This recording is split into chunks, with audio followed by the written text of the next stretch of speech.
and welcome all near and far to the first Gender Justice Beyond Borders International Youth Day Conference. My name is Carolina Cortez. I am a leadership team member at the Center for Migration, Gender, and Justice, and I will have the pleasure of helping to moderate today's event. So thank you so much for joining us. This conference brings together migrant youth leaders from across the world to discuss latest trends in migration and gender politics. This year's conference focuses on gender responsiveness and the implementation of the Global Compact for Migration, with both a global and regional focus, Europe, and policy areas such as labor, education, health, trafficking, and gender-based violence. This conference centers migrant youth perspectives on these important topics and is organized as an iterative space to identify prevailing challenges and develop targeted recommendations with our partner organizations and with you, our participants. Today, you will experience varied engagement formats, beginning with opening remarks by our first of 14 migrant youth speakers, Angeles Zuniga, from our conference collaborators, Politics for Her Europe. This will be followed by a roundtable discussion featuring former and current research advocacy fellows at the Center for Migration, Gender, and Justice, who will explore gender responsiveness and the implementation of the Global Compact for Migration through an inter-regional comparison. From here, we will move into 5 working group sessions that participants can choose from.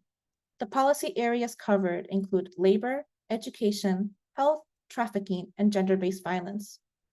The working group sessions are co-led by current participants in our Migrant Youth Leadership Program and our partner organizations with expertise and experience in their respective fields. This conference will conclude with a plenary of open exchange and concluding remarks shared by our final migrant youth speaker, Dr. Shireen Al-Masri from our conference collaborators, the UN Migration Youth and Children Platform. You can find more information about the conference structure and all of the conference speakers, including full bios, in the conference program. To kick us off in the true spirit of celebrating youth on this 2024 International Youth Day, allow me to pass the mic off to Angeles Zuniga for opening remarks. Angeles is a migration enthusiast from Venezuela and currently serves as a policy and advocacy officer of Politics for Her, with a portfolio of expertise on statelessness, fragility, counter-trafficking, human rights, as well as her own experiences of displacement. Angeles, thank you for being here. You have the floor. Thank you so much for the kind introduction. Do you hear me okay? Yes, thank you. Okay. Take it away. Good afternoon, everyone. First of all, on behalf of Politics for Her Europe Hub, I would like to thank Dr. Lara Susan Golezorji and the Center for Migration, Gender, and Justice team for all the hard work putting together such a timely and important space for discussion and learning. I am personally quite thankful for this invitation, given that I myself am a young migrant woman from Venezuela, currently unable to return home due to security concerns. I would also like to thank my team at Politics for Her Europe, especially those in the policy and advocacy team, including Yolanda, Amanda, Lavinia, as well as Erica, Benedetta, Monica, and Mehar, for making this a fruitful and exciting collaboration. Today, we gather to discuss an issue that is not only close to our hearts, but also crucial to the future of our communities, the lives and gendered experience of migrant youth. While international migration offers young people the chance to improve their lives and those of their families, pursue education, enhance their professional skills, and seek safety in the case of forced displacement, this often occurs against a backdrop of high youth unemployment, enhanced vulnerability, lack of political representation, and constrained access to resources that are vital for the youth's well-being. According to several organizations, a key issue when addressing the opportunities and ongoing challenges faced by migrant youth is that there is no universal definition of youth. This results in methodological challenges, which make it difficult to collect and analyze disaggregated data in origin, transit, and destination countries in order to target policies at young people. And while targeting policies at young people and young migrants specifically is a step in the right direction, it simply is not enough. To truly invest in the next generation means empowering young migrants in those policymaking processes. It means to listen and not to assume what our concerns, needs, and hopes are.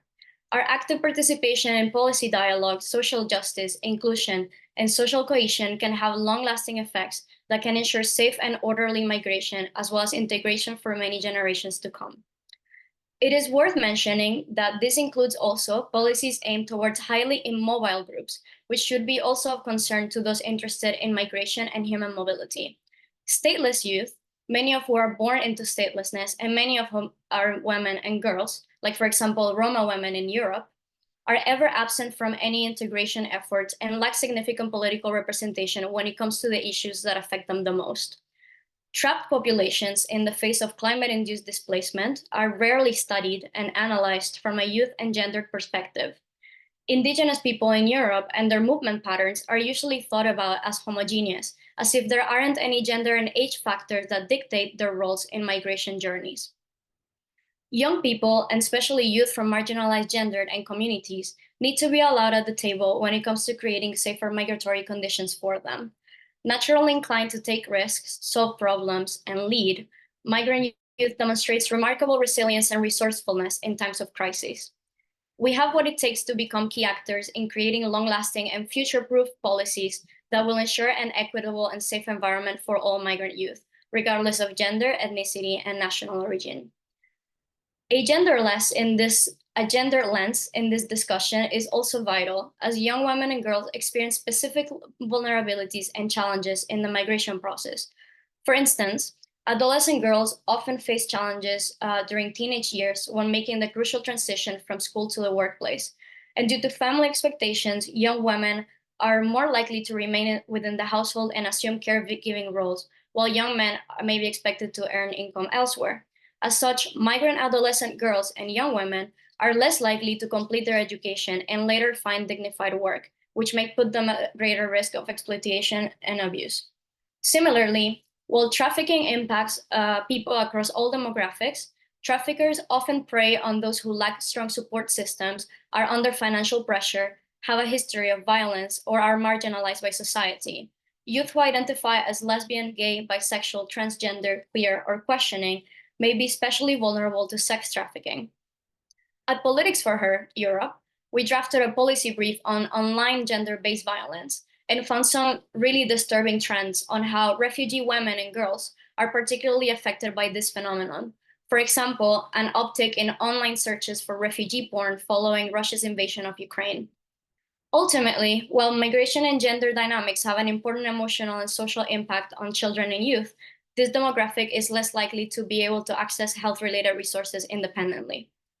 These insights underscore the urgency of addressing the unique challenges and opportunities faced by migrant youth, especially through the lens of gender.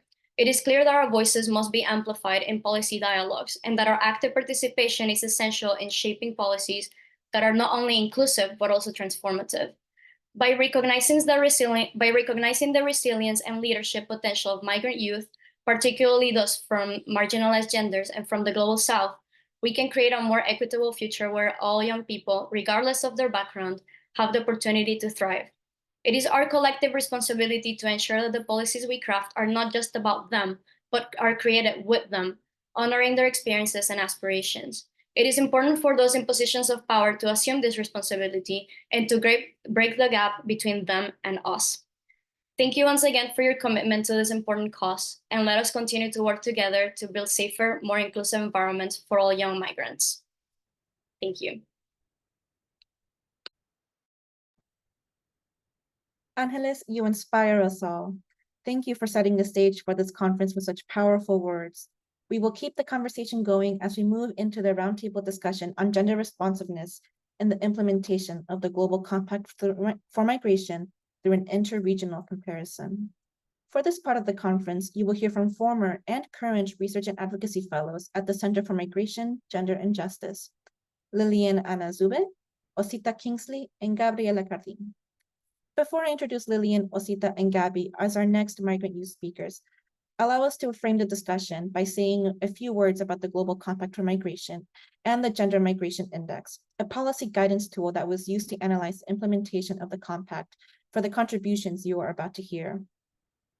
The Global Compact for Migration, or GCM, was established in 2018 with the aim to set out a common understanding, shared responsibilities, and unity of purpose regarding migration.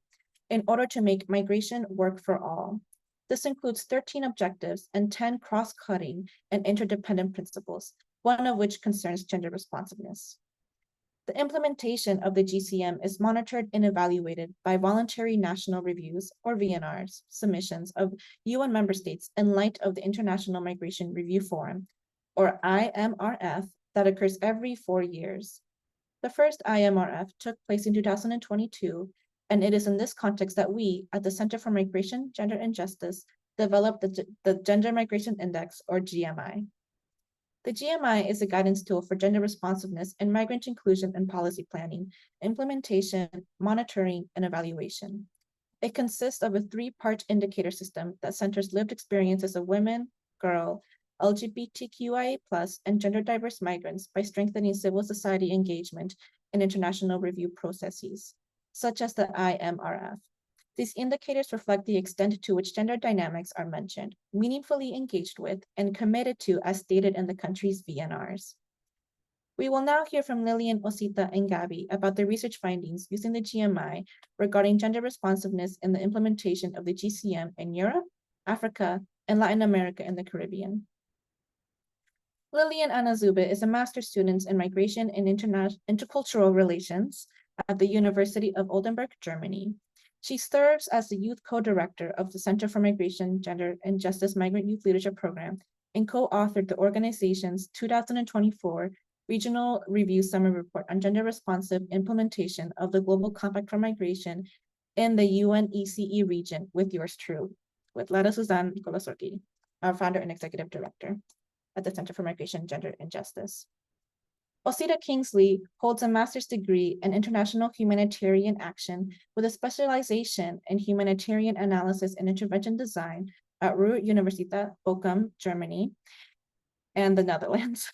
Currently, Osita is a research fellow at the Center for Migration, Gender, and Justice, and was a contributor of the organization's 2023 guidance note titled Gender Justice Beyond Borders, 5 Years of the Global Compact on Refugees, as part of which he focused on the policy area of health. Gabriela Cardim is a humanitarian professional and gender advocate that has worked on the border of Brazil in the scope of the response to Venezuelan migration. She holds a bachelor's degree in international relations and has earned a master's degree in public health. Gabby was also a contributor to the mentioned guidance note with a focus on gender-based violence. Please join me in welcoming these 3 migrant youth advocates. My first question to you: how do you describe the state of gender responsiveness in migration policies in Europe, Africa, and Latin America and the Caribbean? What kind of patterns and trends emerged in your research? And for all of you to follow along, I will also put this question in the chat, and please take it away.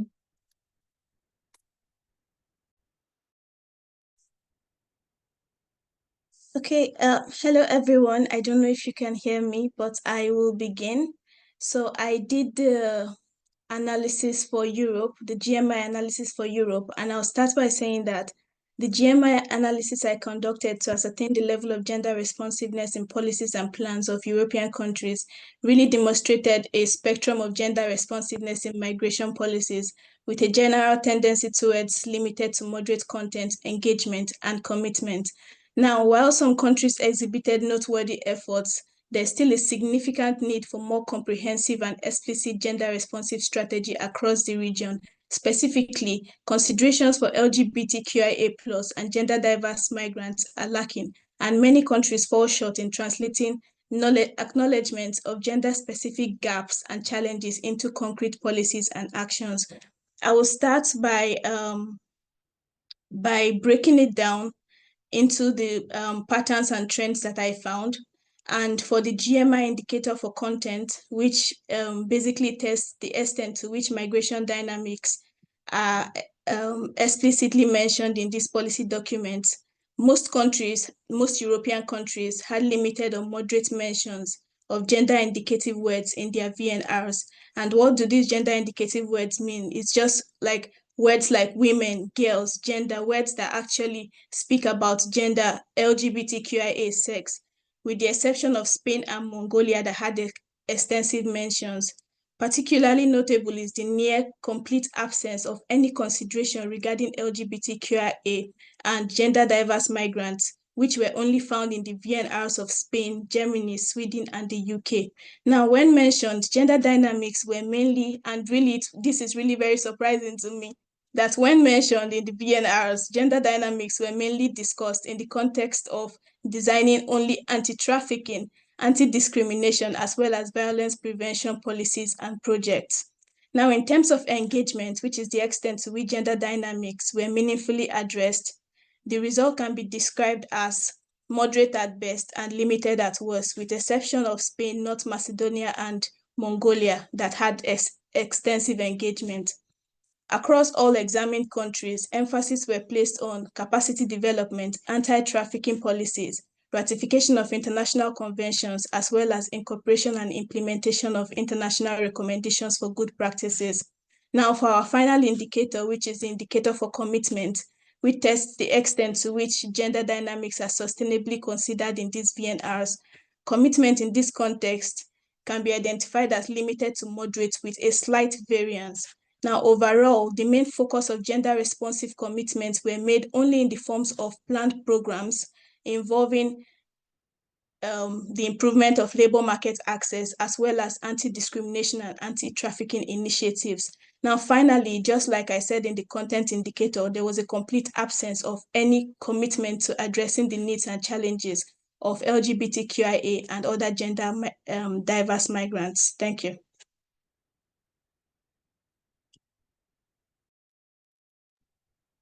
Thank you so much, Lillian.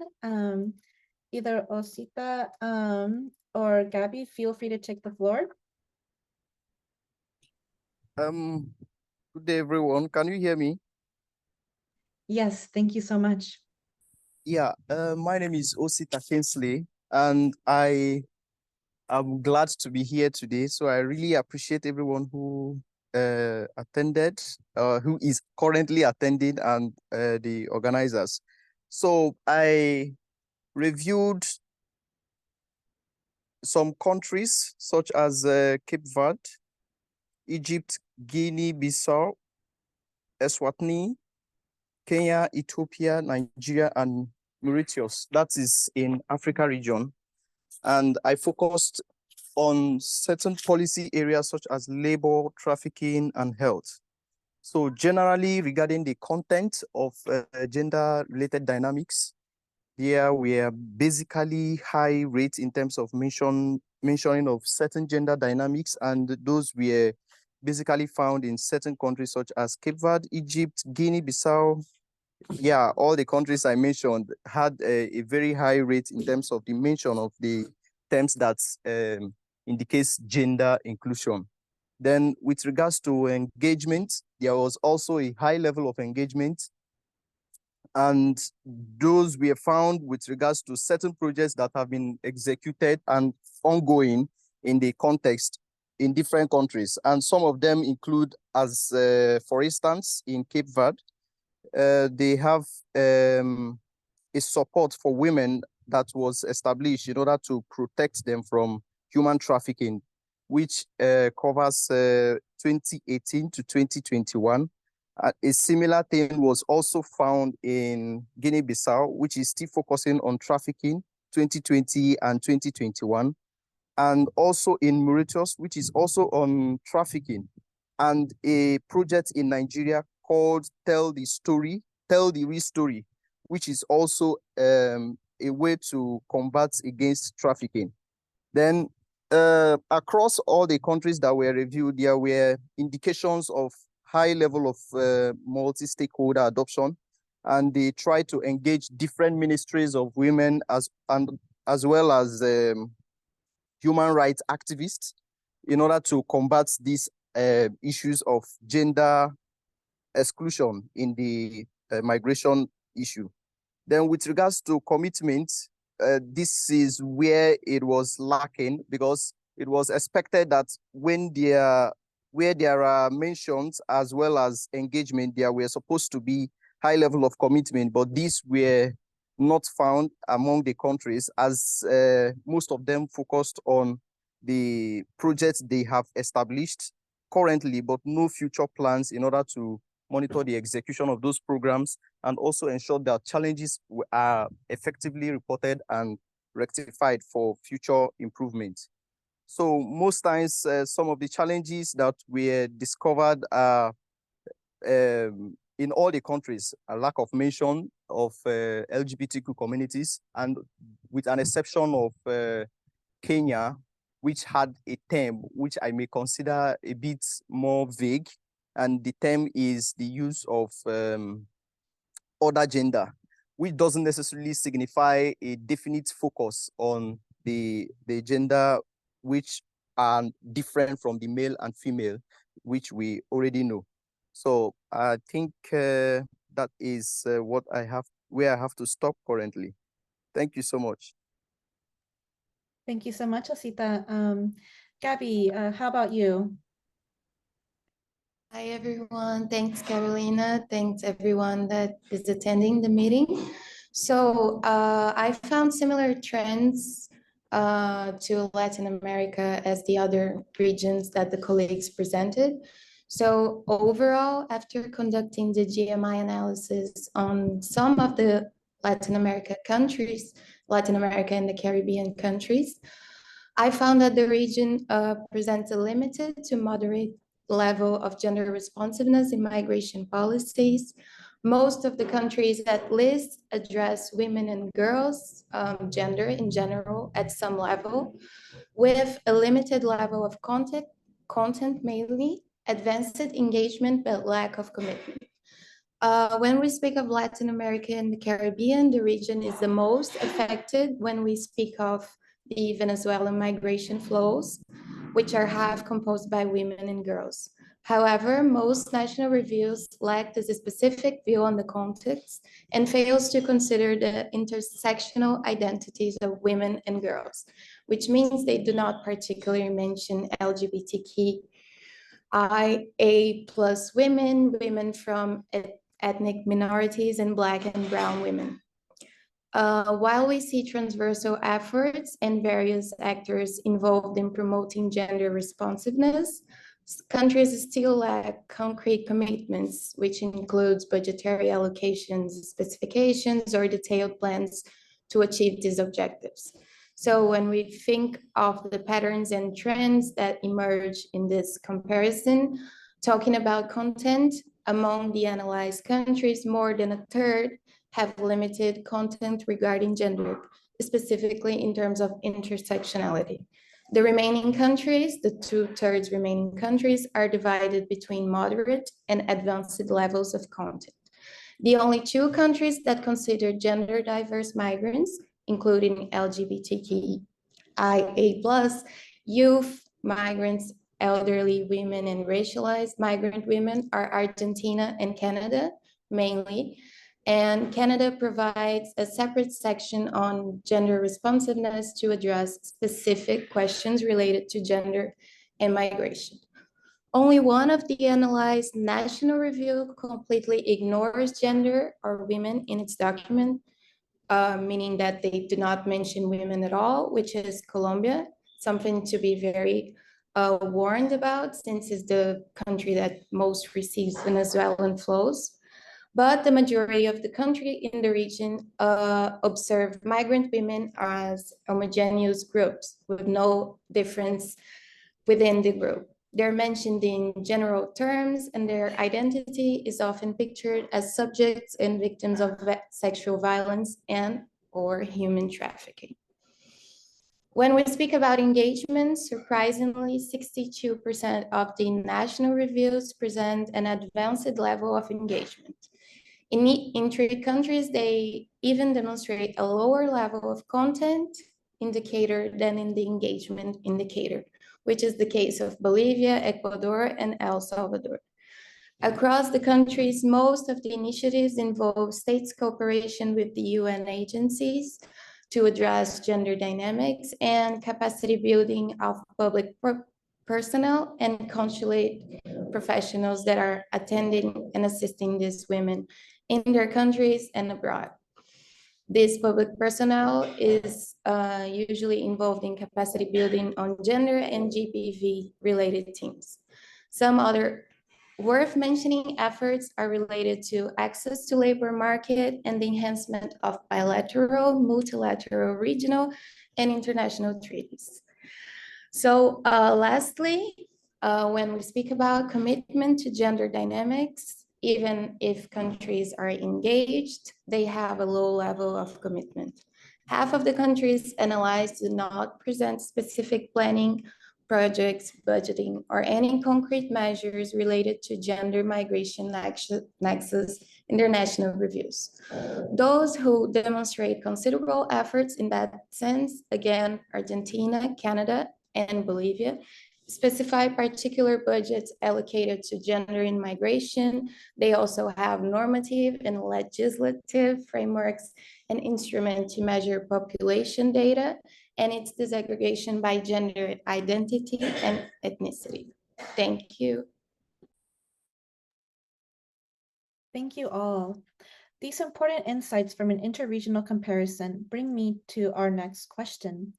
What are some challenges that prevail in ensuring gender responsiveness in migration policies? And for our audience, I will also put in, our audience and attendees, I will also put in this question into the chat so we can all follow along. Thank you.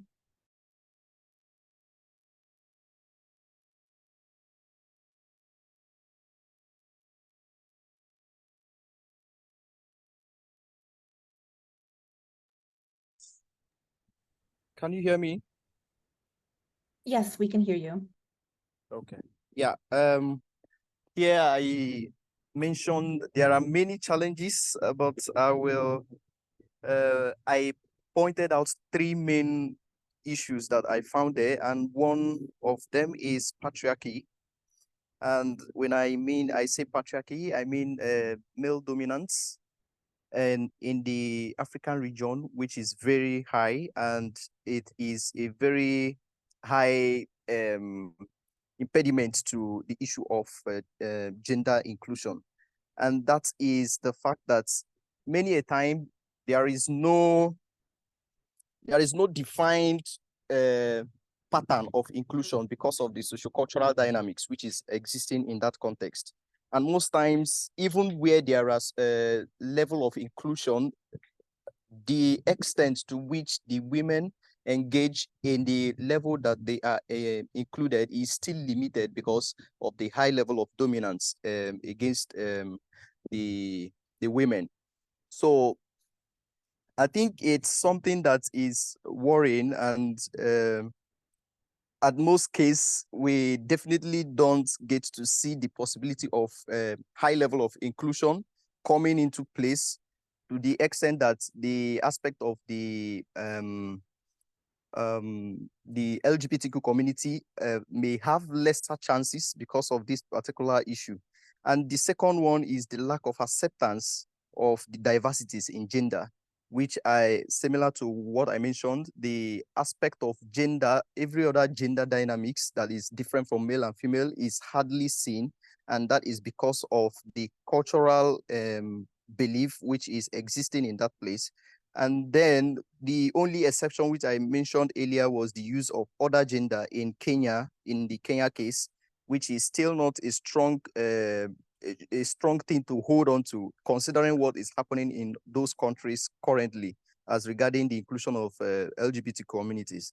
Then the third one is lack of strong monitoring mechanism, which is a restricting factor. Even when there are established projects, the monitoring mechanism is not so strong because of that lack of regards for gender inclusion. Thank you.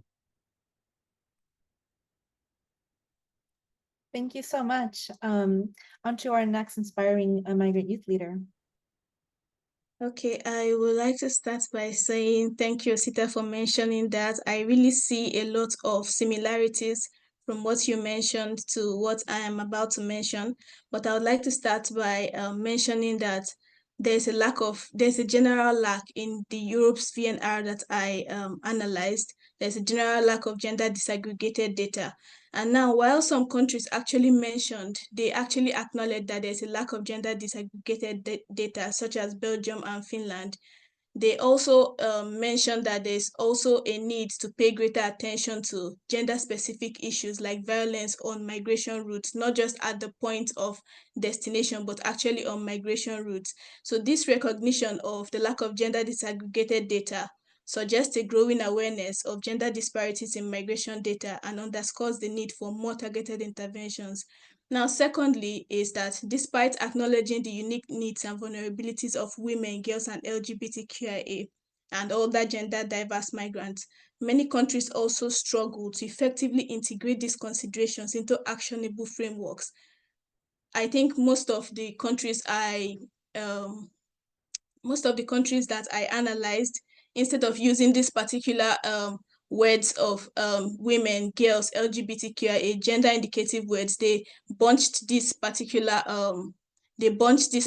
group into a catchphrase of vulnerable population. And this is what we also saw from the analysis we made together with the Migrant Youth Leadership Fellows.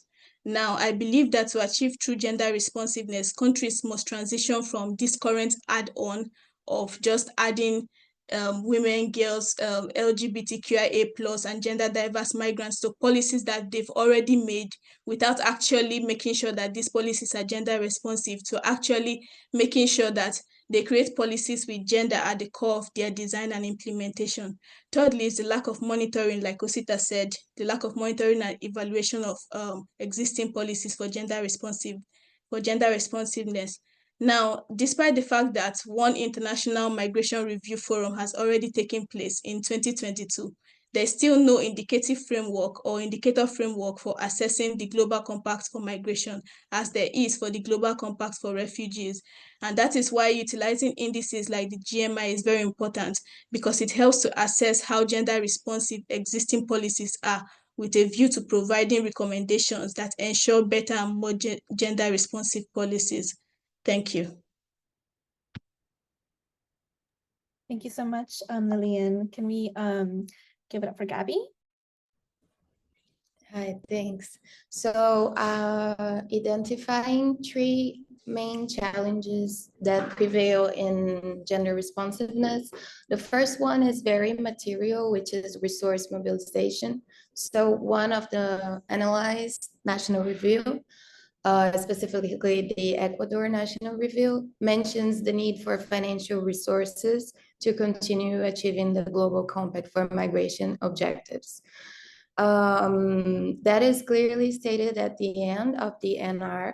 We also have the example of Canada, which is a country that outlined the budget relocated to each point, showing the size of the challenges that they face. Again, I'd like to state and to stress how the region is the most affected by the Venezuelan migration flows, which has endured more than 9 years, and the need to respond and to develop gender responsiveness to this requires a proper budget, human resources, and coordinated efforts. But as new international conflicts and displacement erupts, change in budget reallocation in this scenario can reduce the actions and the possibilities of action in the region. So this first challenge was observed. Second, we have the same thing that we keep saying here, which is the difficulty to consider gender as a diverse group. So the low level of content presented in the national reviews relates to not considering women as complex groups. So they're usually addressed as homogeneous, with only 2 countries recognizing their different identities.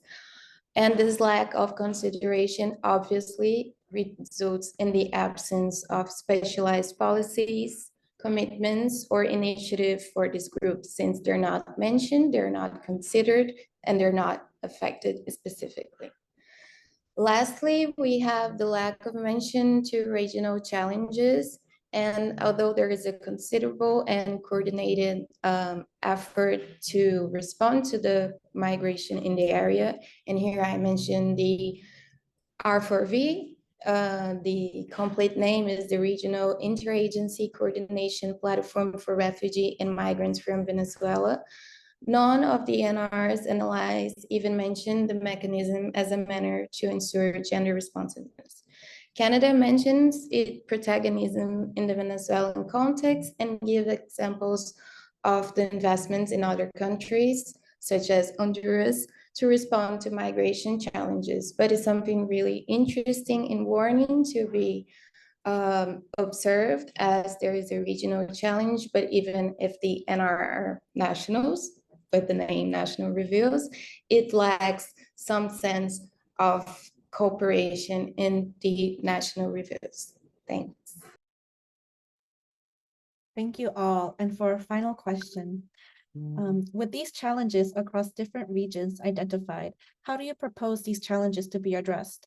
Are there any good practices to follow? And for our attendees, I will then place this question into the chat so we can begin to follow along. Please take it away. Okay, Yeah. I will begin. Okay, I will begin by saying that if countries and institutions, organizations also should aim for policy coherence by ensuring that the policies that they make are not only well-intentioned, but also well-integrated and effectively implemented, representing and catering to all gender groups, that would actually help. Also, I believe that achieving policy coherence actually requires the use of high-quality data, gender disaggregated data in policy formulation, supporting the development of policies based on actual rather than perceived migrant needs. So if they can take this into consideration, that would also be nice. Also, countries should also prioritize the collection of this gender disaggregated data to actually capture the experiences and needs of different gender groups. This would ensure that they have the right data to make future policies that will comprehensively address the needs of every gender as recommended in the GCM.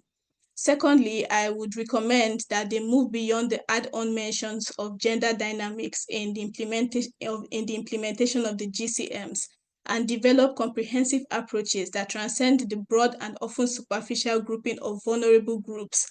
This shift would actually ensure that gender considerations are deeply integrated into policies, addressing the specific needs and challenges of each gender group effectively, as the GCM already has a guiding principle of gender responsiveness. Thirdly, and I think that is where I will stop, I would say that if they can also monitor and evaluate existing policies for gender responsive implementation using indices like the GCM, that would also help, because that would help them to ensure that these policies are actually gender responsive from formulation to implementation. Thank you. Thank you, Lillian. Can I hear now from Osita or Gabby? Okay. Yeah, thank you so much. I think I will start from the point which Lillian mentioned to speak backwards about my point. So number one is she mentioned about establishing a monitoring mechanism. And in that area, I made mention of something about establishing an independent monitoring body that can maybe exist in states, within states and districts, and that will enable transparent monitoring of the inclusion of those gender dynamics, which Lillian has already mentioned. So secondly, I made mention of understanding that denial doesn't necessarily lead to inexistence. So in as much as different countries try as much as possible to deny the existence of other gender LGBTQ communities, it doesn't necessarily mean that they don't exist and they don't grow. So in that case, if nothing is done, I may say it's just a matter of time, but I believe with political dynamics that something can definitely happen now or sometime in the future. So thirdly, I made mention of the need for sensitization on the importance of gender responsiveness, and that is because I made mention of something that patriarchy is not necessarily, or gender inclusion is not necessarily an anti-masculinity. So when we are talking about gender inclusion, that men shouldn't see it as something that is against their own masculine nature or their own ego, And with that sensitization, it can, I believe, lead to something positive and lead to higher level of inclusion, both theoretically and practically. Thank you. Thank you so much, Osita. Gabby, please conclude our final question. Yeah, sure. So when thinking about the challenges and how to address for resource mobilization and financial constraints in the mentioned countries, we can think about partnerships with other agencies and treaties or agreements with local civil society that can be made to diminish the need for state funds or to reallocate these funds. Countries implementing programs in collaboration with other agencies and reducing the financial burden include Argentina, Bolivia, Canada, and Ecuador. Secondly, a challenge that is faced by other regions, the lack of intersectional approach. I believe it's crucial for Latin America and Caribbean countries to consider other identities within the group of women and girls and to have gender responsiveness and policies developed and implemented for them. To achieve that, states can engage in technical commitments for these specific ends, roundtables, and specialized events.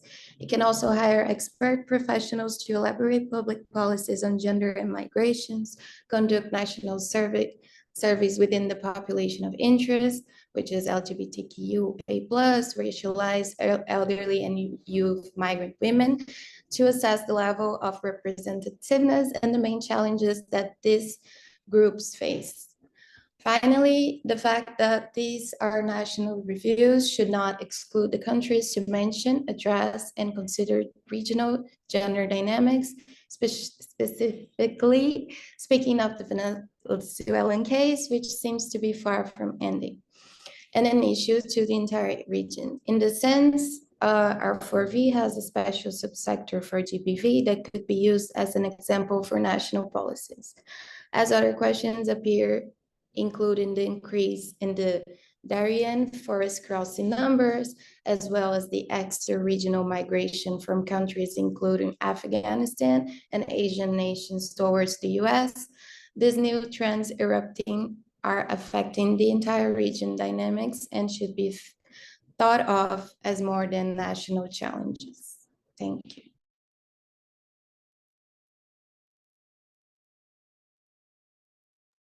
Okay, so thank you, Lillian, Osita, and Gabby. You have provided us with such important insights to reflect on as we now get into the working group sessions.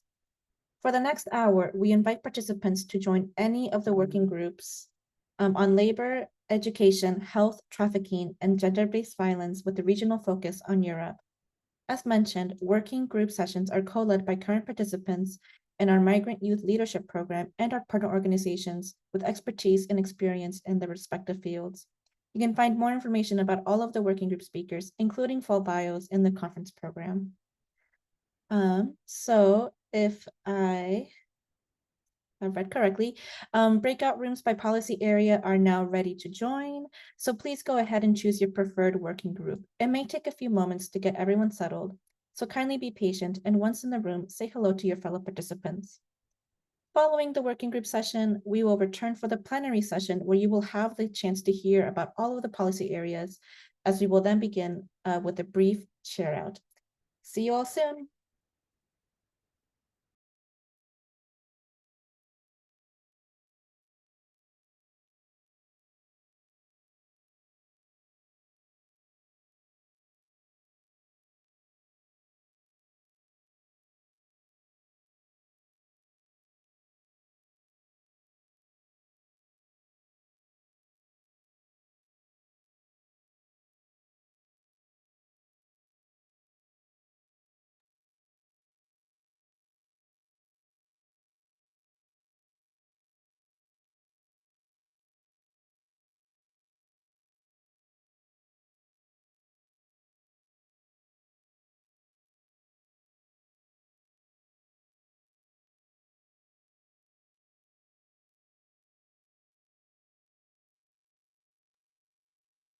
If anyone needs assistance with joining any of the working groups, the breakout rooms, please do let me know. Otherwise, we'll wait a few more moments for everyone to join their preferred session. Yeah, I don't see the option to choose the working group. Even me, I can't see the link to join Okay. the group. I can place you into your rooms. Thank you. Yes, of course, no worry.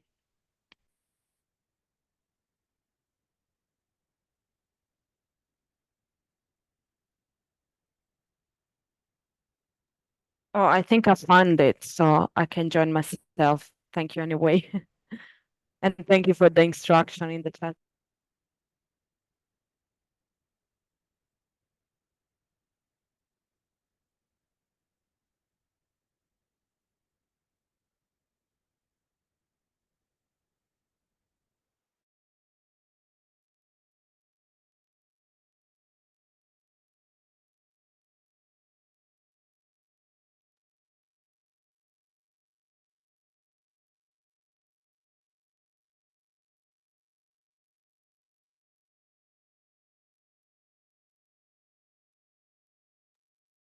For those still in the main session, if I can assist you in any way to move into the working groups, please do let me know.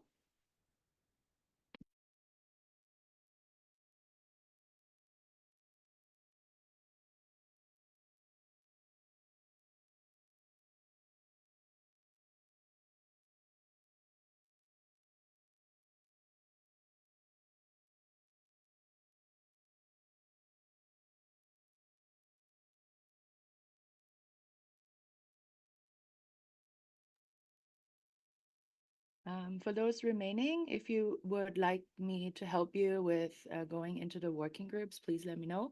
You can either send me your preference in the chat or just take the mic and I'll be happily to help you with that.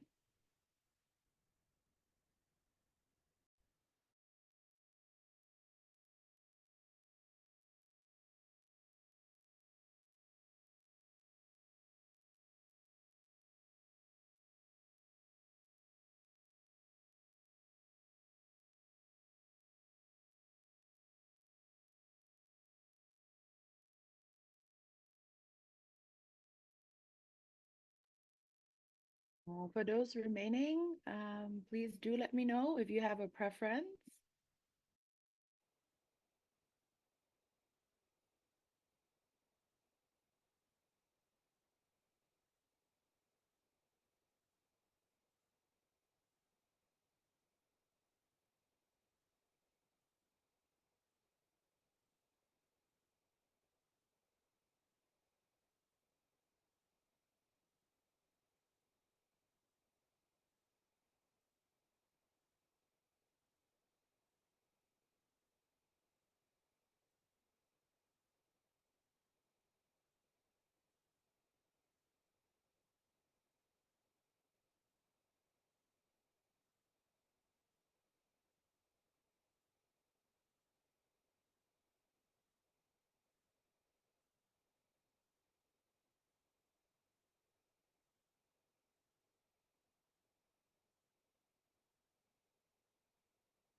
We'll just wait a few more moments until everyone is has returned from the working group session. And I made sure to take note of the fact that everybody please come back to the to the main session and not leave the entire conference. So we might have more folks popping back in.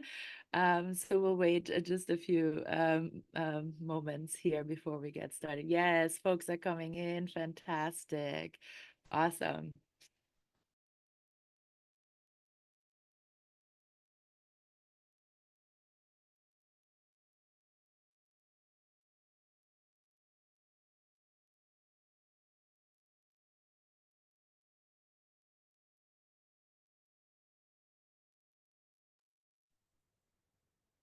Okay, I think this is a good place to start. So we also have plenty of time for further discussion. So allow me here to give you a little bit of an introduction that I was supposed to do at the very beginning of the conference, but internet issues arise wherever you are. And so this was definitely not the ideal moment for me to have internet issues. But here I am. I managed it, so I'm back. And again, big thanks to my team at the Center for Migration, Gender, and Justice for making this work and getting us started and getting us situated. I'm Dr. Lara Susangolo-Sorki. I'm the founder and executive director of the Center for Migration, Gender, and Justice, and I've had the pleasure of directing our migrant youth leadership program for the third time now. And you will hear from our amazing, you've already heard in the working groups from our amazing migrant youth leaders, and you'll hear more from them now in the share out. So again, thank you all and welcome from my end. And welcome back from the working group sessions. I hope that you all had as much of an engaged last 45 minutes as we did, discussing gender responsiveness and the implementation of the GCM in the policy area of health, which you will hear more about momentarily.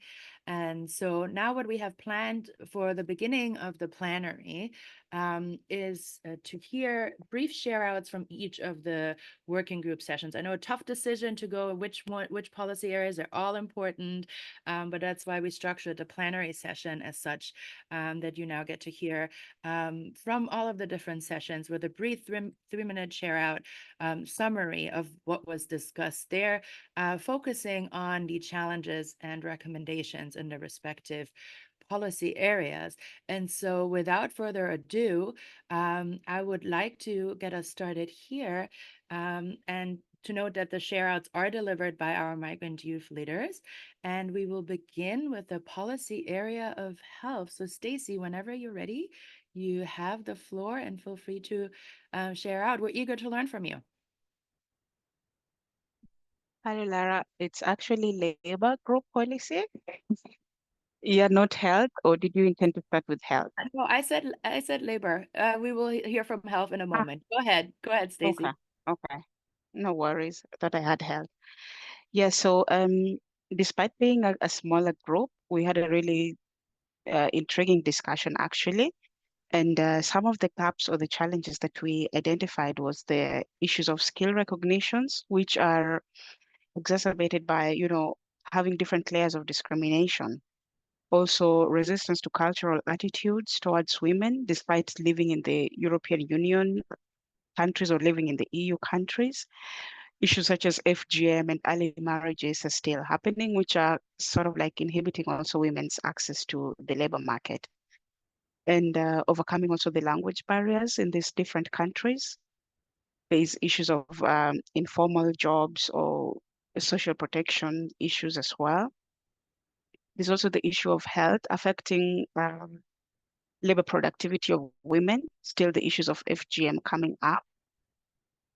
Also, labor policies in many countries affect favoring men rather than women. So you find that these policies are skewed in a way. And the issues also of disaggregated data being limited to most of the time binary categories and not considering other, other types of diversity and LGBTQ IA plus also and gender migrant women. So the recommendations that we had, just to mention a few, is that empowerment is needed, empowerment of migrant women. Of course, this could happen in terms of skills, giving them skills that they need, also in terms of psychological support and other types of services that they may need. Also opening up opportunities for migrant women to have, more labor opportunities, or even to open up business, sort of like small, medium enterprises in the host countries. Also having strategic or national plans that actually is in the access of migrant women's access to labor market. And there was also this point that despite having, national plans, it's not just about having it on paper, but accompanying it with a very strong and actionable integration plan, so that it doesn't just remain a policy on paper, but rather we are seeing implementation happening on the ground. Also adopting a multi-stakeholder approach to highlight issues of women, gender, and diverse migrants also, it was found to be important.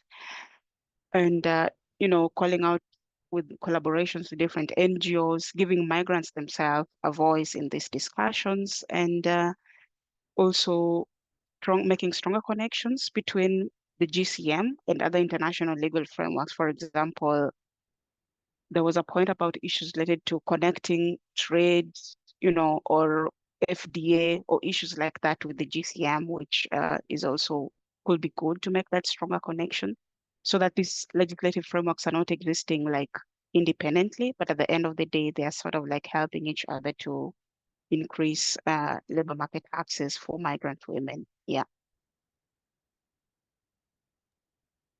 Thank you very much, Stacey, for these incredible insights. And it's so exciting to see these working group slides and how they're all filled up now from this. And also wanted to point to the chat because our migrant youth leaders produced policy briefs on their respective areas. So you have the first one now officially published on labor by Stacey and Maria Jose, and we will keep publishing these policy briefs over the following week on our social medias, but you have first and premium access to them here.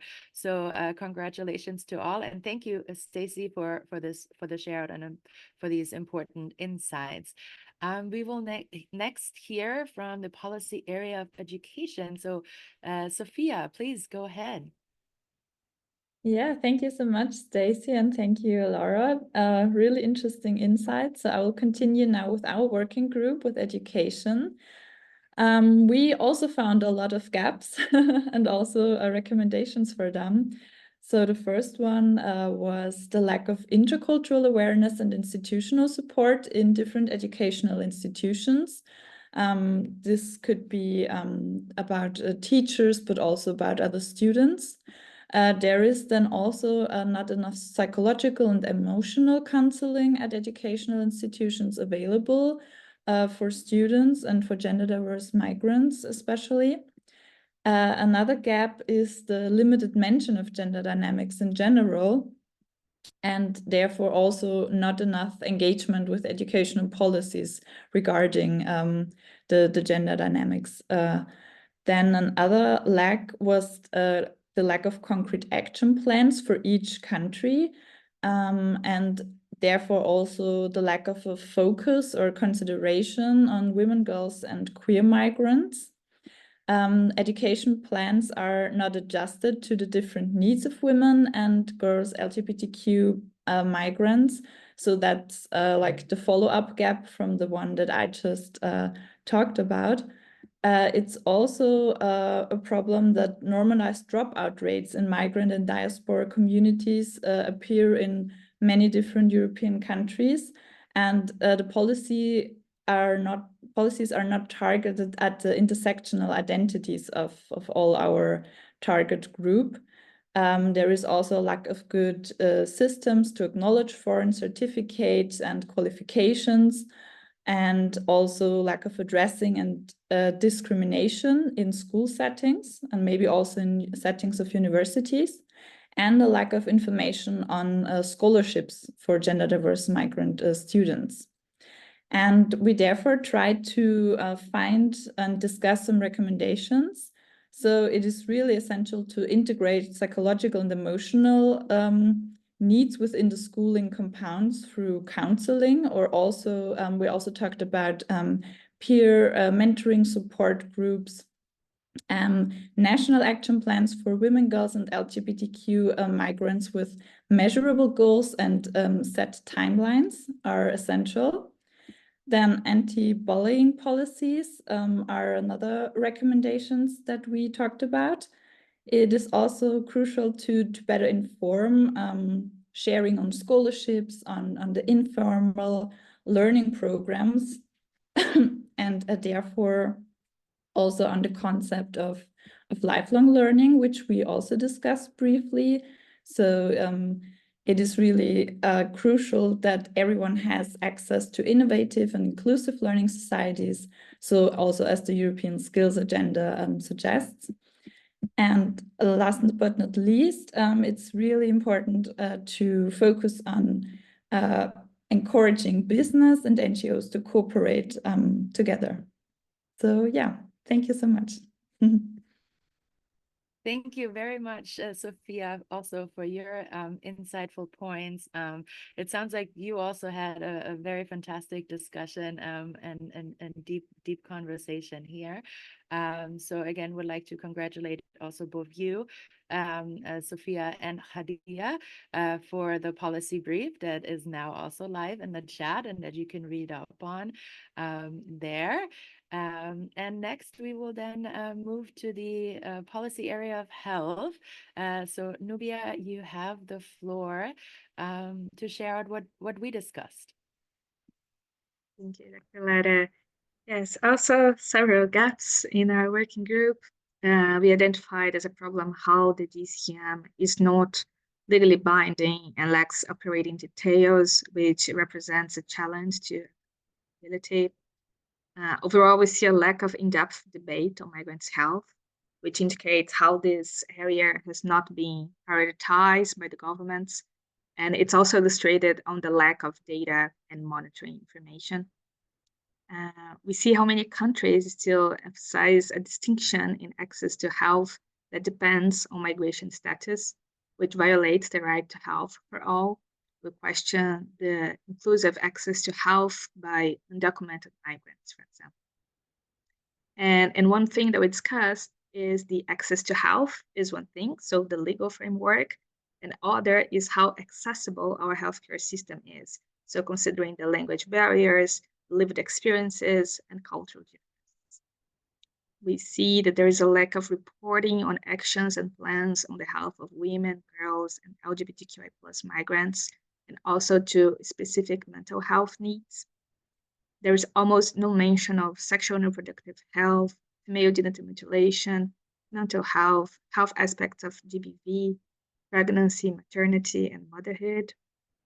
The few actions that are reported are still placed under this umbrella of vulnerable categories, which leaves a gap who these people are and how their specific needs are being addressed.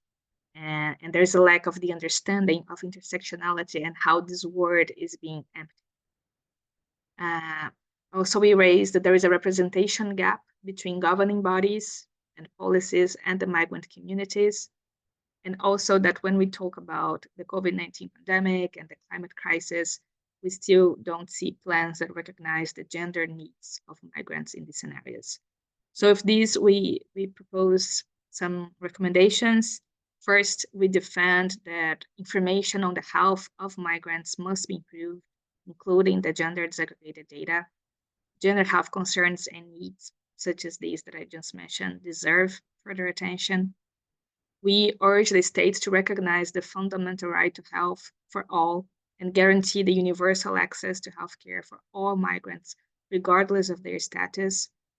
And additionally, to guarantee the sustainability of migrant health programs in terms of access and cost. We also talked about to ensure that the progress on the health-related aspects are being assessed in a comprehensive manner, recognizing its social determinants. How countries must emphasize the pillar of intersectionality, so clearly identify the very connected vulnerabilities to which migrants are being exposed to, and rather than just maintaining this vocabulary of vulnerable groups, and also to ensure the representation of intersectionality across the policy process. We specifically would like to address mental health, how civil society can be encouraged to address mental health needs and challenges through support groups, and how institutions must develop cultural sensitive training of mental health professionals. We encourage countries to develop participatory consultations with migrants, civil society, and health workers to better understand these challenges, and also to involve the migrant communities across the policy process. So in every step, planning, implementing, monitoring, and evaluation. And finally, to formulate appropriate and proactive action plans for emergencies and disasters, taking into account pandemic scenarios and climate change.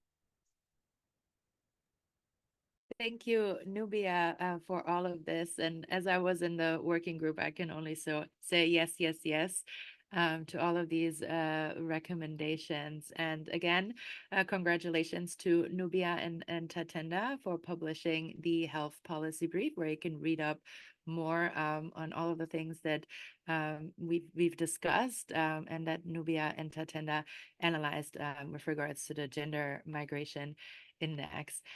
We will next move to the working group on trafficking, and I promise I did not forget gender-based violence. I just skipped ahead, so apologies. That's on me. But we will move to discuss gender responsiveness in the context of trafficking, and I will pass the floor to Mariam for the share out. Thank you so much, Dr. Lara. Yeah, we had a very insightful discussion. And first excuse me. First, I'd like to highlight the gaps that we identified from our policy brief. First was that, again, there's a lack of gender disintegrated data in policy documents, which is very important. Lack of financial support for both baseline support and lobbying. And then a lack of cooperation between civil society organizations and NGOs, which we had a very interesting discussion on why this is the case. We then moved on to why that there's regional cooperation in victim support residency, and how there's less time for victims to build trust in governmental support systems, especially for victims the victims who are of migrant background, where they might have to move back to their original country. Not all countries also have a national referral system for trafficked victims, which create, again, a gap in the system. International policies like the GCMs are not legally binding. And in the same vein, like human rights-based approach, again, are a soft baseline compared to hard international laws. There's a lack of time, zeal to implement victim-centered recommendations if we are focusing to center victims within policy adjustments. And again, there's, in the same vein, there's less time for victim recovery and reflections seen with victim reflection period timelines. And lastly, the last gap we identified is that legal status that are tied to victim cooperation is tied with the police and law enforcement.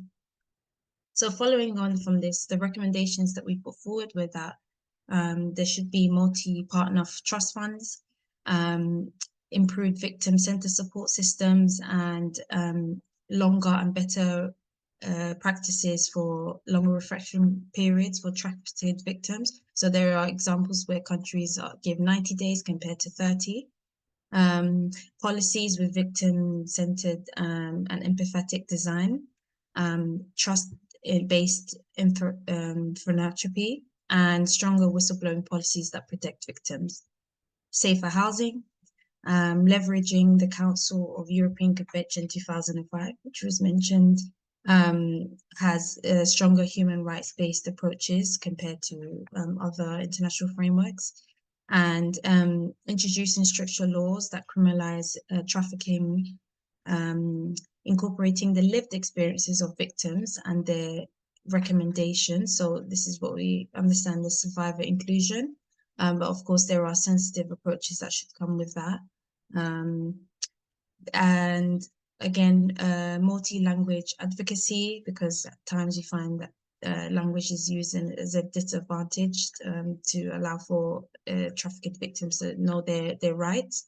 Prevention and protection you can implement it in the police training modules. Laws that provide access to private homes for law enforcement, which is actually quite a big topic that we discussed on. Understanding the vulnerabilities of victims, especially in their home countries, so ensuring that international cooperation, special residency permits that protect these victims without further endangering them. This is a huge problem that we've seen within the sphere for migrant trafficking victims. And lastly, how do we reach victims in the private sphere? And an example given was online outreach work, which can be a way to contact victims through like social media or online spaces. Thank you.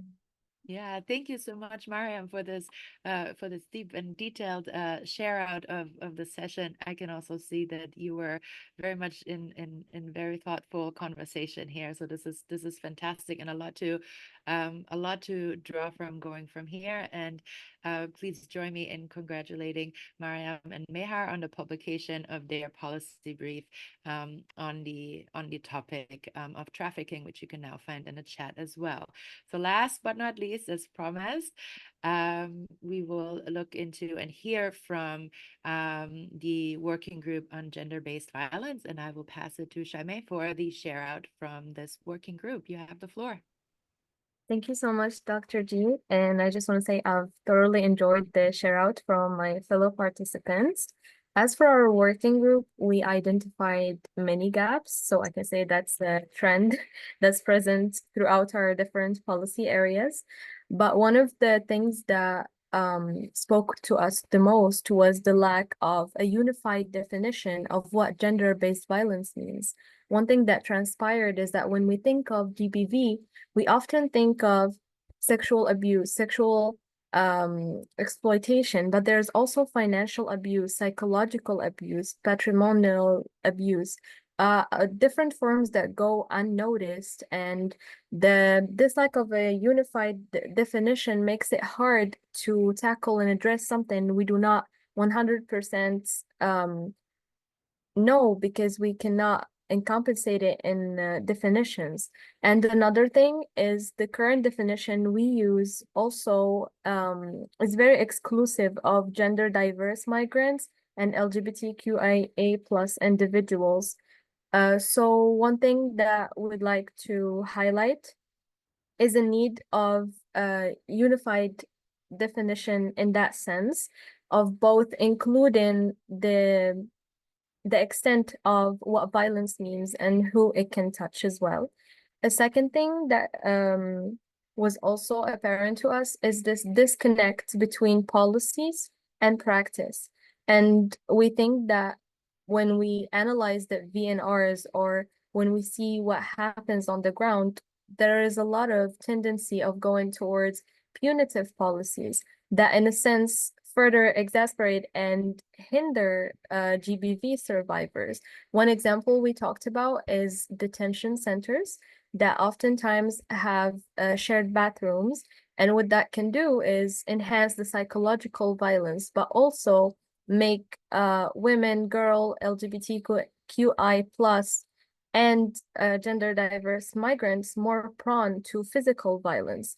And that is one area where a lot of these countries fail to link their policies with what happens on the ground, because we tend, generally, think of violence as something that happens in transit or from countries of origin, but not something that happens upon arrival on the ground. And that is something that deeply needs to change.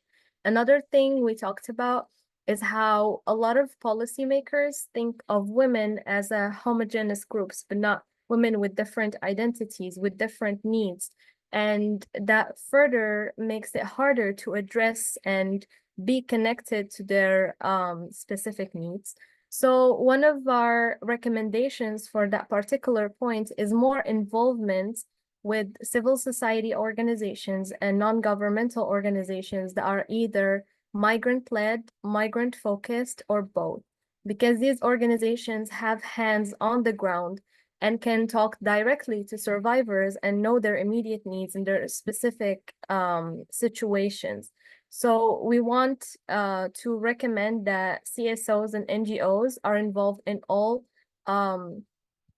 aspects of addressing GBV, from formulation of policies to practice and carrying out programs and and carrying out programs thoroughly. When it comes to the definition, we also would like to recommend that stakeholders and states unify what they mean by GBV and that it addresses the different types of abuse, from psychological violence, financial violence, to sexual exploitation, abuse, domestic violence, and so forth. So I think those are the main things we discussed in our working group and that we'd like to share and highlight with you. Thank you so much, Shaime, for this share out to conclude, this part of the plenary session. And congratulations to you and Carolina for the publication of the policy brief on gender-based violence. And I hope that you all will join me once more to congratulate and celebrate our migrant youth leaders of the Migrant Youth Leadership Program today, that you all got to meet in various capacities, either in the working group sessions or now in the plenary session. And since we're giving thanks, this is also a good time for me to share thanks on behalf of the Center for Migration, Gender, and Justice, of course, the other speakers at today's conference, as well as our partner organizations of the working groups. So beginning with Angeles Zuniga for the opening remarks, and moving into the roundtable. Big thanks to Lillian Anazube, Osita Kingsley, and Gabriela Kardim to kind of give us a global, inter-regional, and intra-regional comparison to set the stage. Then, in the working groups, to our partners in the working labor group, to Umaima from the Migrant Women Association of Malta, and the working group on education, to Nadia from Casala Intercultural, in the working group of health, to Julia and Nosotras Unas, in the trafficking working group, to Sangita from Lefer EBF, and in the working group on gender-based violence to Marcia Barato from Revibra. So big thanks to all of you for making the conference happen and for such insightful discussions. Thanks to our collaborators, Politics for Her Europe, and the UN Migration Youth and Children platform, for all of your support with this conference.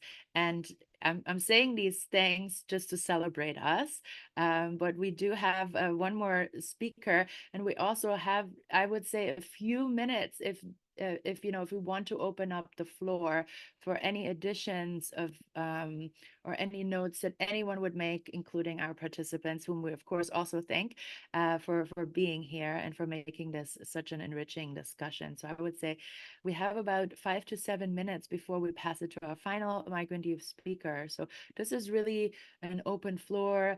You can also share in the chat if you have any questions, if you would like any follow-up on what you've heard. This is now the time to do so, and I'll try my best to moderate. And I love all of the hearts and everything that has been happening while I was speaking and giving my thank you marathon speech there.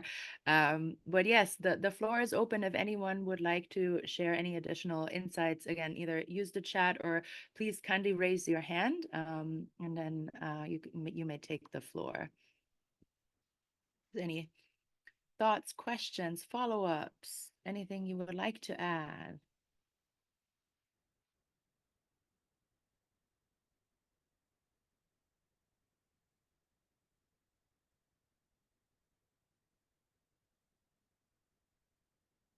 Yes, Mehar, please. I can just say something. So thank you for giving us, like the youth, the space to come and talk about these things, analyze policies. I think it's really important because oftentimes youth voices are not really heard or put out in the front. And seeing what we all accomplished here, talked about such insightful things. That was really great. I hope all of you guys really enjoyed all the discussions, and we hope that more youth voices come forward because we are the future of in the coming years, and we really do expect to see this change and these policies being implemented. Thank you, Mehar, for these kind words, and I can only echo them to say, you know, the future and the present. You are here, and you have showed us, you know, just all of the amazing work, your insights, what you bring to these discussions. So, thanks to all of you for being here and for being part of the Migrant Youth Leadership Program as well. It's been truly a pleasure to work with all of you. Other thoughts, comments, questions to any of the speakers? Anything you would like to add, comment on? I love all the hearts, so I'm good with that. I'm good with that as well. But yeah, Shaime, please. Yes, I would just also like to extend my thanks to the amazing team at the Center for Migration and Gender Justice. And I would also want to congratulate all the participants for their hard work.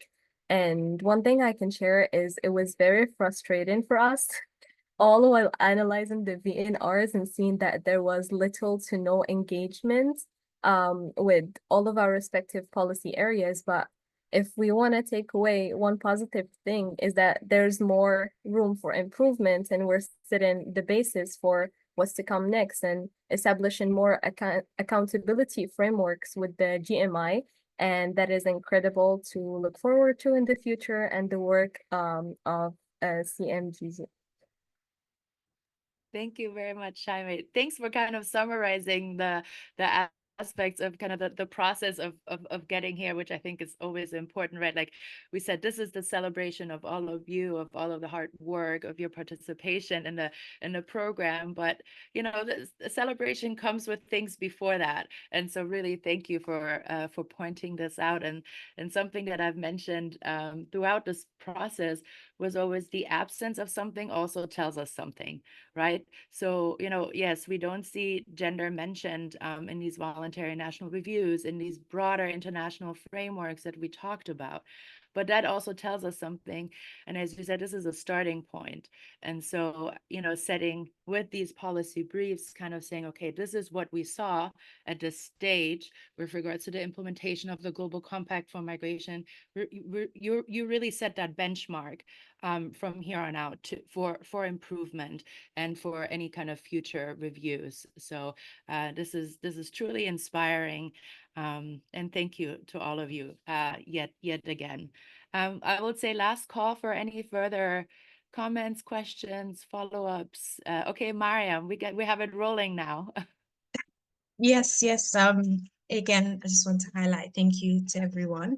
I just wanted to make sort of a final reflection in sort of like the round table of everything that we've sort of experienced and learned. And what I learned in this final part in this conference is, as much as we've analyzed from the policy within the policy briefs and the VNRs, from sort of that top-down structure, what I've also acknowledged from hearing and learning from all the expertise of Shandit in our policy group is that when you're on the ground and you hear such implementations of these policies, it might not necessarily work or reflect actually what's happening on the ground. So it's always good to hear both sides of the both perspectives in order to work and cooperate in order to make effective change. I think that's very important.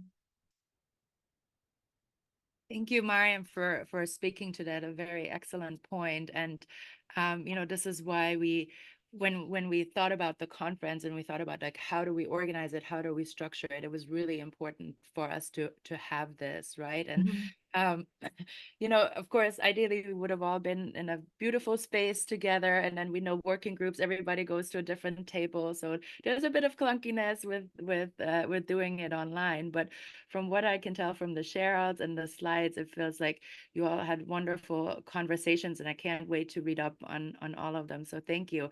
This was very, intentionally designed as such. And for our gender migration index, that is one of the main indicators that the whole process of the gender migration index is actually co-curated, right? It's a participatory action research with migrant communities, with organizations working with migrant communities.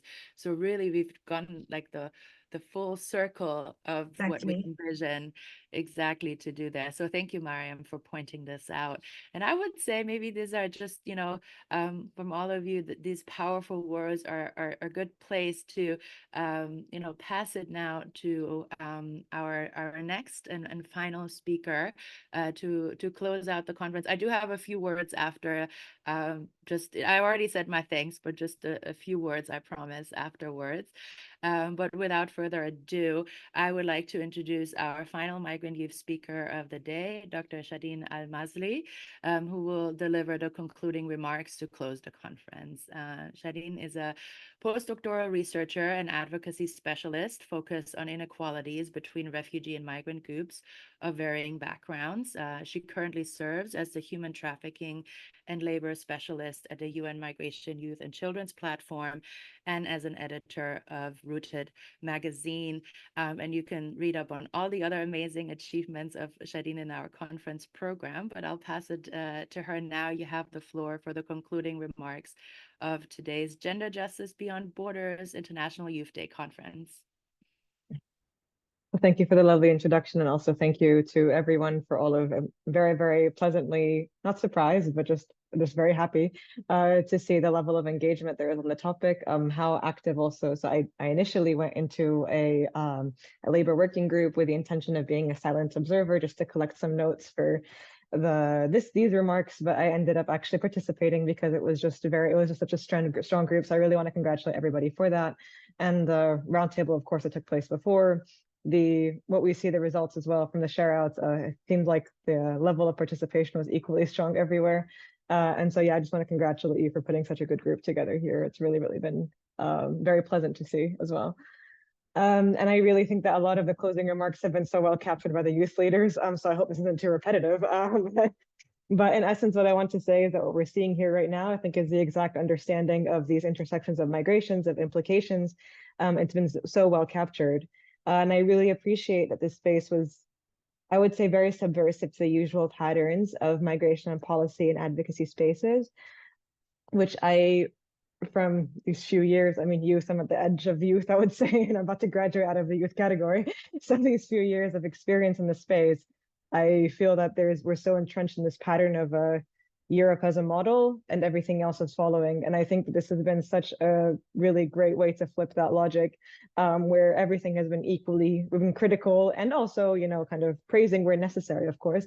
But it's been critical in a way that I would say was very much reclaiming the space and knowledge as well. And we see that really across the board, across all regions, that the broad coverage of gender and sexual minorities is relatively limited in policy spaces. And I think that was really well captured, despite, I would say, common understandings, I think, of how these work usually. I would say that what we saw also kind of general takeaways from this was that challenges are quite present everywhere. There's broad cultural restrictions everywhere as well, and these are strong and shouldn't be underestimated. But one common theme, of course, is on data and monitoring. And this is limited, of course. It is already a challenge and has been for quite some time.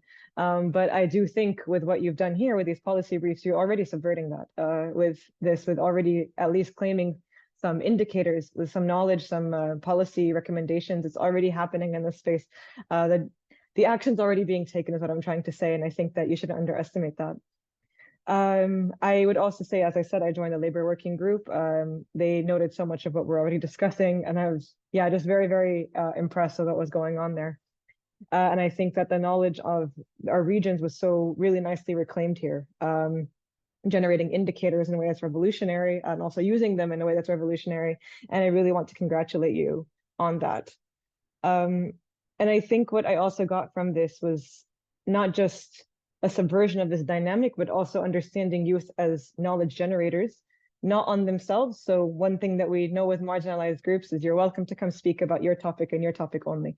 What we saw here is that youth are speaking about everything because young people have knowledge and young people have background and experience. We have a perspective that is forward looking, but when we care about all generations, not just ourselves. And I think that you've really, really done this so well today in all of the policy briefs. I've been clicking through them, but they're not just talking about, we're not being confined to the box. You didn't confine yourselves to that box either. And I really want to, congratulate you for that. That was very, very, again, a wonderful pleasure to see because this is very different than the spaces that I've been in otherwise. And so this is a brilliant contrast. So well done for that. Now I can't give closing remarks on migration without, of course, at least referring to some challenges. And now my background being in MENA migration, I can't speak at a migration conference these days without talking about what's going on in our region. Talking about labor, which still characterized in our region by strict sponsorship systems, especially impacts women, because they tend to be the overwhelming, I would say, victims given where they are. Women migrants are put in often dormitories or they're live-in housekeepers. This causes a lot of, they're subject to so many gross violations on a very casual basis. And this would mean that actually what's happening to them cannot even be monitored. So you need to keep these informal realities in mind when we're talking about what the GCM from a gender perspective actually means. There's so many that are invisible and will remain invisible in the ways that we measure them. Related to that, trafficking and smuggling is on the rise because, European aversion to MENA and African migration, of course, is triggering deadly interventions in our migration policy. Successful policies have diverted migration from Libya to Tunisia. This has caused so many deaths now on the African side of the border. And we know that migrants are now increasingly weaponized as bargaining chips. And this is only expanding. We've been systematically criticizing this since the EU-Turkey deal, and now they've only continued with the level of the EU migration mobility partnerships. So we really need to keep the heat up. And what I really would say is that this is underlined by our reclaiming the narrative of what safe and dignified migration is. We don't want to keep pushing that boundary to let it get pushed into an uncomfortable medium that doesn't actually suit us. And it's very much, speaking from the MENA perspective, of course, but even a global perspective, we've seen manipulation and weaponization of migration done so to the point of outright genocide, as we're seeing now in Gaza and in Palestine, in the West Bank as well, ethnic cleansing. Perhaps it's not considered genocide yet, but we are getting there too. And we've seen even years of coerced labor mobility in Gaza. This is even before the instances of 2023, but we also know that there has been labor from Gaza towards Israel, the West Bank, however when you call these territories, right? It's a less conventional understanding of labor and forced migration, but it is a form of labor and forced migration because one of the few actual safe and dignified opportunities available for these people is to go into a territory that is occupying them. So it is really, we need to subvert our understanding of what topics do we focus on, and what does the GCM and these sorts of documents, what do they direct us to? How can we even actually expand the logic beyond it? This is not considered forced labor, it's not considered forced migration, but it is coerced mobility in some way, right? We've seen the weaponization of migration even beyond, in Sudan, in Lebanon, in Turkey, active deportations of Syrians now the last few months. And this was not criticized. In fact, it was actually accompanied with 8 EU states saying that we want to actually make Syria a safe place. Now we know we have about 200,000 forced disappeared people in Syria. So there's so much challenge there that we're still trying to, I don't know if we're trying to emphasize this, to bring this forth, to talk about just what do we mean, I suppose, by a good or by safe or gender responsive migration? Because of course, yes, most of the people that are working in Gaza that moved from Gaza towards to work in Israeli factories were men. But the violence they subjected to was a specific male violence. So what does this mean? And we need to really, I think it's also important to keep challenging our own perceptions of how we approach critiques of these implementations. Now, what I'm trying to say is that what I'm trying to get at is that what you touched on here actually touches on so many of these realities, and they are critical of the status quo. And it shows that migrant youth perspectives, especially of the global majority, and especially in these spaces, you are so much better at making this critical discussion, because I've been so many spaces where migration is depoliticized as a concept, and it's not. And right there, I gave you a few examples, but of course, it's far reaching. I spoke on the region that I know best. And I'm bringing this up maybe because I've been sitting in Austrian and German migration research spaces for a few years, and they're quite narrow and boxed in a very comfortable space. We've had migration conferences, human rights congresses the past year here in Austria and in Germany and beyond, with people that you might consider accomplished, but the word genocide was not brought up. And these are the people that you would have actually special responsibility to bring it up. And it's, of course, this is years of trends being uncomfortably silent, perhaps, on this issue. But in this space, I don't see discomfort with that. I see engagement with it. I see, even if it's not brought up, you're listening, you're talking, we have some back and forth. This is what I mean. It's not put aside. And so what I'm trying to get at is that you're not working in this space for its own sake. You're not just there for career opportunities or whatnot because of sudden European interest. You care and you want to make change. And you really are already. And what I'm trying to get at beyond that is that from what I saw here today, from what I'm seeing here in your policy briefs and the action, what you were talking about, you are all far braver than the experts you admire. And I look forward to really seeing all that you accomplish. And thank you, of course, for having me and for everything you've done here today. I don't think I have better words to conclude this conference, as mentioned. So thank you so much, Shadeen, for really putting things to the point. And also we really appreciate the celebration of everything that the space has provided, and the work that has gone into it. And of course, including you taking the time and care for being here today. So thanks for this. As mentioned, I will keep my closing remarks very short, because I actually conceived them of, or to me, they're rather invitational remarks. And just to echo what was just said, this is just the beginning, right? And so we, on behalf of the Center for Migration, Gender, and Justice, invite you to continue these conversations, to stay connected with the people you met and that you heard from today, to grow in partnership and collaboration, and to support each other, right? Whether it's a social media, like organizing an event like this, sharing the publications, etc.